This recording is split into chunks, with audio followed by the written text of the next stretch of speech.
बड़े भैया ये रवि, मैं अभी तक मरा नहीं हूं। घर की छोटी मोटी उलझने मैं खुद सुलझा सकता हूं। साहब जी ने डांटी है, अभी का अभी डांटी है। अरे छोटी मालकिन के गहने चोरी हो गए और ये लोग हम पर शक कर रहे हैं। ये लोग सोच रहे हैं कि वो गहने हम कहीं बेचा है।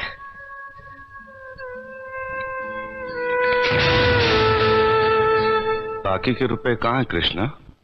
क्या क्या पूछा आपने साहब जी?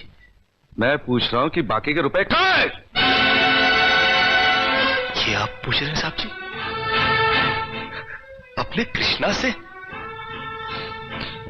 देखो कृष्णा, गलती हर इंसान से होती है। तुम मुझे सही सही बता दो कि गहने तुमने कहां बेचे, मैं तुम्हें कुछ नहीं कहूंगा। अब कहने के लिए बाकी ही क्या है साहब जी? एक छोटा सा सवाल पूछ के आपने बहुत कुछ कह दिया है साहब जी। कृष्णा, बात को आगे मत बढ़ाओ। बात आगे बढ़ चुकी है साहब जी, बात आगे बढ़ चुकी है। अब तो आप पुलिस को ही बुलाइए। वो जब हमें कुत्ते की तरह मार मार के हमसे पूछेगी ना, अब तो हम तभी बताएंगे कि हम गहने कहां बेच कर आए साहब जी। मत कहो मुझे साहब जी।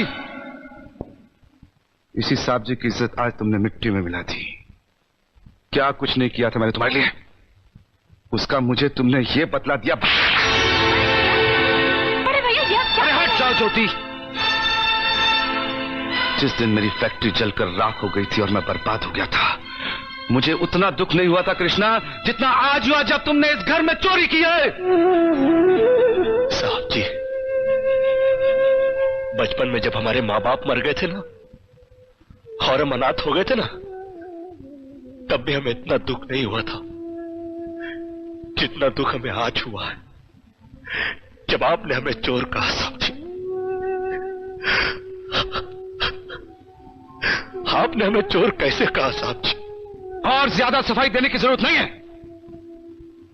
दूर हो जा, मेरी नजरों से दूर हो जा। निकल जा इस घर से। अरे इस घर से ही क्या, इस गांव को ही छोड़कर चले जाएंगे। अरे मुंह जनात का क्या है, काट लेंगे अपनी जिंदगी कहीं भी। इतने साल इस घर में बेफिक्री से ये समझकर काट लिए कि साहब जी का हाथ है हमारे सर पर।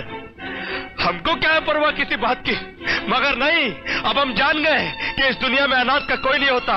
हम जा रहे हैं साहब जी और इस घर में कभी नहीं आएंगे।